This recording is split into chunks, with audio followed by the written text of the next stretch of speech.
বন্ধুরা, ঘোষণা করা হলো বাংলাদেশ জাতীয় সংসদ নির্বাচনের তফসিল।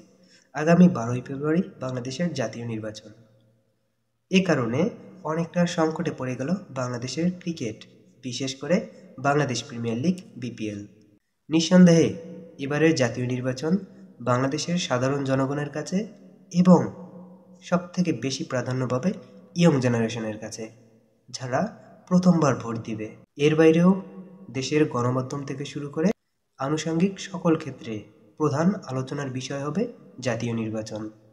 তাই এবারের বাংলাদেশ প্রিমিয়ার লিগ বিপিএল অনেকটা ঢাকা পড়ে যাবে নির্বাচনের আড়ালে, এটাই সত্যি। এমনিতেও এবারের বিপিএলে অব্যবস্থাপনা, ভালো প্লেয়ারদের না আসা ইত্যাদি ইত্যাদি অনেক ব্যাপার তো আছেই।